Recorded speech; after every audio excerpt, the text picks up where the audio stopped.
Okay, so I want to tell a little story about this girl I used to know named Michelle. Michelle Lee Nichols.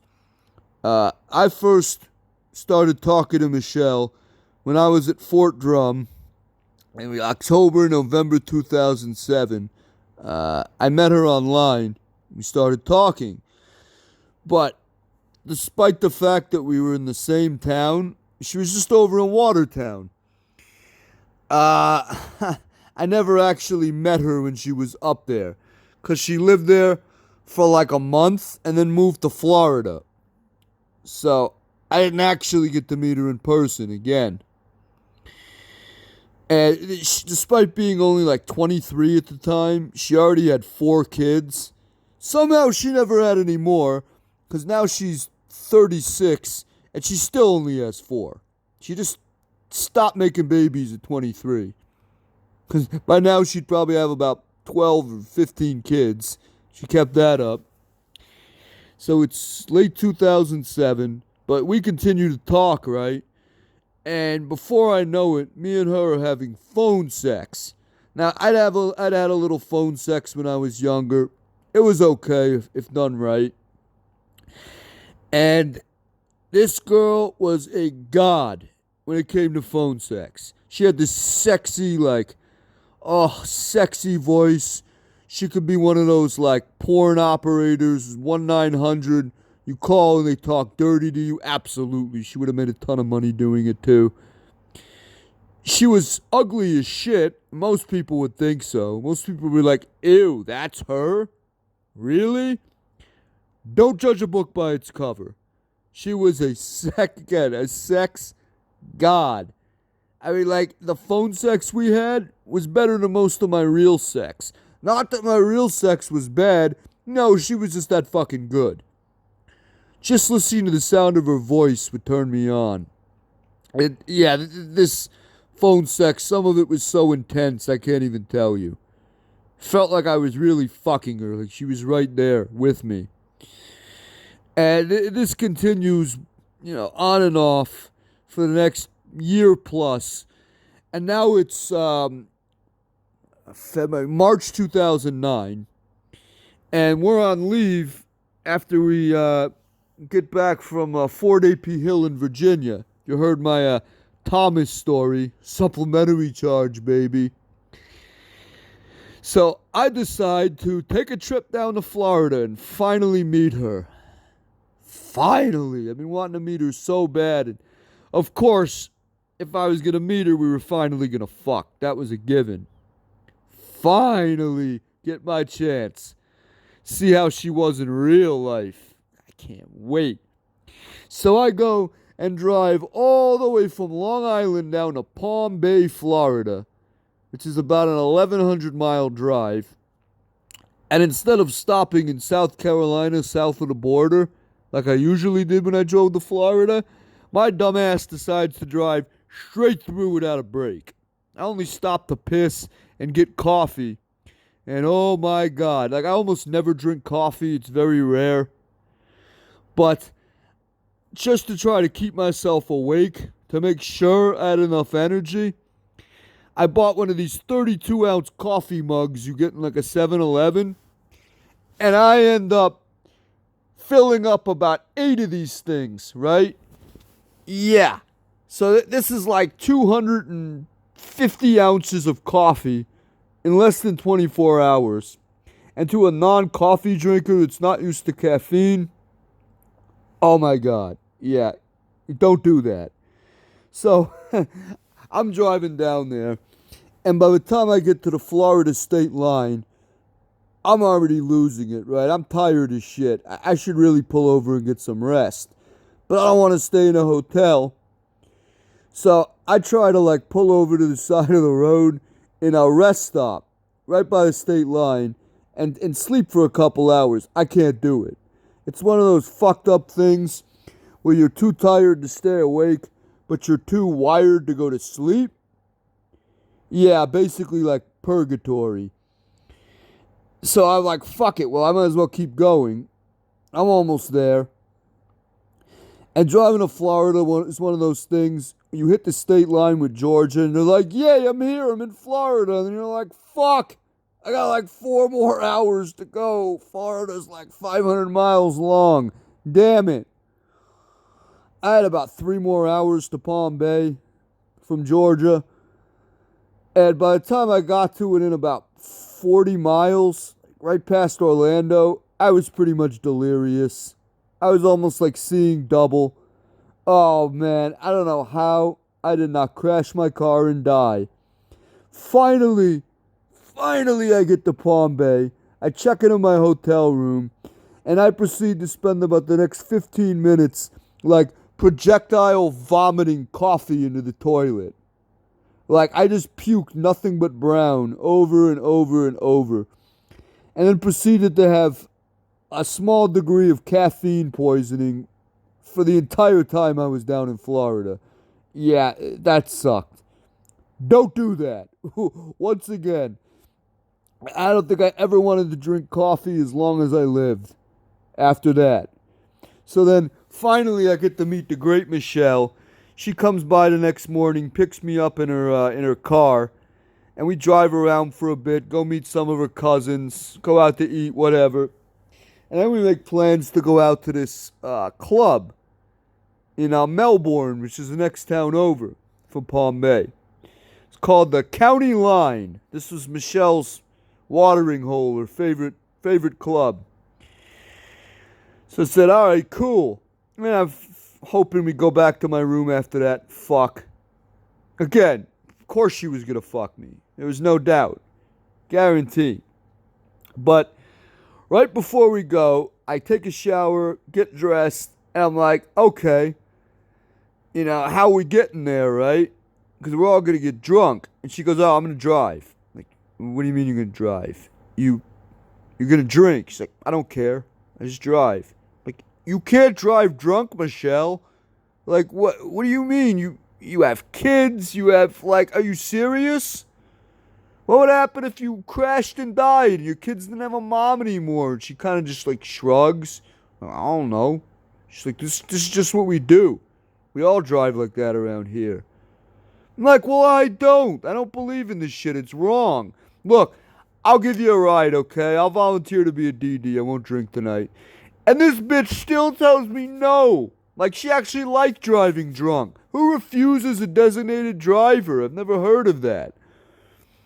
And then finally, I don't know, something snapped. And this was the type of person who, outside of our sexcapades, I couldn't fucking stand her. She was just selfish and greedy and just kind of a shitty person. And we would literally finish having phone sex and just hang up like 20 seconds later. We wouldn't even have small talk after. It's like, that was great. Oh, okay, good night, bye. I swear to God, literally like that. And I think I was looking for an excuse, even despite driving 1,100 miles to see her. And I'm like, you know what? Go fuck yourself. And I just hung up the phone on her and ended up going to this County Line club by myself. I got totally shit-faced.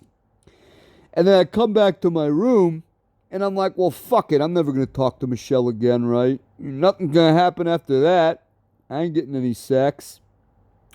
So I turn off my phone, and I never turn my phone off. But I was pissed. I didn't want to be bothered. So I turn it off, and I pass out. I wake up in the morning to a text message from who else? Michelle. And I start reading it, and it goes, yeah, I know, like, you're pissed at me, and we had this fight last night, and we're not really, we had a fight tonight, and we're not supposed to be talking. This is time-stamped, like, 3:30 in the morning, but I'm, like, really horny, and I really wanted to fuck you. I really want to fuck you. And I'm like, no! Oh no, why? I drove 1,100 miles to fuck her, and I told her to fuck off, and she still wanted to give it to me, and I turned off my phone. I never turned my phone off. Why? And Long story short, I don't think I ever shut off my phone again. Not when there was any possibility of getting laid, I didn't. Not to this day. And then we started like arguing and fighting again, and I ended up calling her like a piece of white trash as I was leaving Florida, and we didn't speak for a while. And of course we start talking again. Then she moves back to New York. She went from New York to Florida, and Florida to New York, and back to... Yeah, I don't know. It was weird. And she was just kind of a weird girl in general. Like, despite growing up in upstate New York, this place called Unadilla, like middle of nowhere, smack in the middle of the state, she was a Patriots fan.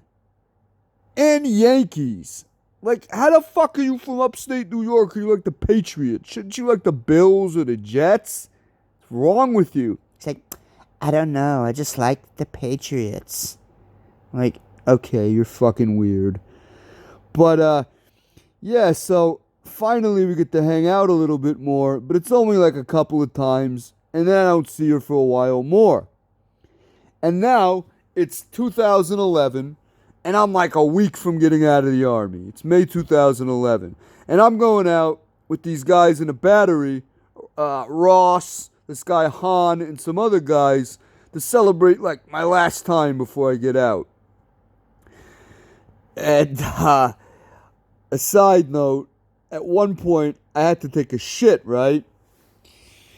And the bathroom at Fat Boys had no stalls. It's nothing but, I swear to God, open toilets in the middle of the bathroom. Like a fucking prison. Yeah.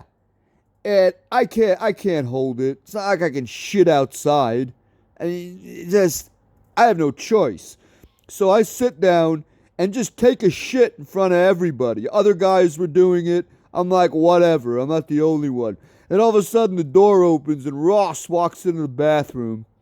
And he goes, "Bro! Levy, bro, you taking a shit? How's your shit, dude?" I'm like, "Ross, leave me the fuck alone before I kill you. When I get off this toilet, I'm going to kick your ass." If that wasn't enough, he walks out and comes back with Han and like 2 or 3 other guys from our battery. Like, "Look, bro, Levy's taking his shit. Hey, man, how is it? How's your shit going? Is it good?" Like, fuck you guys. Just leave me alone. And then, like, I don't know, 10, 20 minutes later, I get this text from none other than Michelle. And she goes, "Hey, David, what's up? I'm going to Fat Boys, this bar in Watertown." And I'm like, "What? Are you kidding me? I'm at Fat Boys. Total coincidence. Like, what are the odds? There's like a million bars in Watertown. And she comes to this one? Oh, this might be destiny. Finally. I can finally make up for my stupidity of shutting off my phone back in Florida." Oh, man. So she shows up, and, we start hanging out and talking. And for the second time in my life, the first was Lori, if you heard that story, when she dumped that guy Nick right in front of him, told Nick that I was her new boyfriend. But this was number 2, because this guy kept following her around the bar and trying to hit on her. And Michelle was like, yeah, I'm with this guy right now. Can you, leave me alone, please? Go away. I'm like, yes! Sucks for you, loser. And, so we chill, talk for a little bit, flirt. And then we end up going out back behind the bar. Now, I originally wanted to fuck her, and she wanted to fuck too. But she was, unfortunately, on her period. But even though I'd had period sex, and it was incredibly disgusting, it was just a horrific experience I didn't want to repeat, I wanted to fuck her so bad I was willing to do it again. But I guess she was one of these chicks that just wasn't into that. So she had to give me the next best thing. Oh, man. We ended up going behind the bar, and I ended up humping her against the wall. Or she was more her humping me. And she gave me some of the best sex I ever had in my life with clothes on. When I used to ask myself the last few years before that, is she really as good in real life as she is on the phone? Oh boy, she was. She was better than advertised. She backed up all the talk, everything. Like, she was basically the second best girl I ever had sex with, and I didn't even actually fuck her. When I say she was a sex god, this is what I'm talking about, boy. Oh, she was good. Again, do not judge a book by its cover. Woo! And so, unfortunately, I never saw her again. That was the last time. And when I went back up the drum to visit, about 6 months later in November, I wanted to see her one more time. And of course, she has this weird thing, right? Where you cannot tell her to leave her family at all. She won't leave her kids for 10 minutes. If you're like, yo, let's go out alone for an hour, your kids will be fine. They'll be here. And she's don't tell me what to do with my family. Blah, blah, blah, blah, blah. And I'm like, what the fuck is wrong with you? Like, really? And I'm like, yo, I want to see you. I may never see you again after this. May never be back up here. And she starts making up all these stupid excuses like, oh, I had my family over, blah, blah, blah. I'm like, so what? I can still come. She's like, oh, we're watching a football game. So I'll come watch the game. She's like, oh, well, there's so many people in my house. There's no room for you to sit. I'm like, I'll sit on the floor. Give me like a pillow to sit on. Whatever. We'll sit on the floor. Watch football. And she's like, no, there's no room on the floor either. Like, okay, now you're just being a cunt. And you don't want to see me. You know what? Fuck you, Michelle. Have a nice life. And this is 2011. I didn't talk to her again for almost 4 years. I deleted her from Facebook and shit. And then I get this friend request from her when I'm in a lot in 2015. I'm already in Israel. And it was friendly, whatever. We talked for a little bit. And then I haven't talked to her since. So 5 more years we haven't spoken, but goddamn, we left a lot of memories behind. Woo! So that was my little story about this girl, Michelle I used to know, who, despite being on the ugly side, made up for it by being a sex goddess, and gave me some times I will never forget the rest of my life. What a girl. What a fucking girl.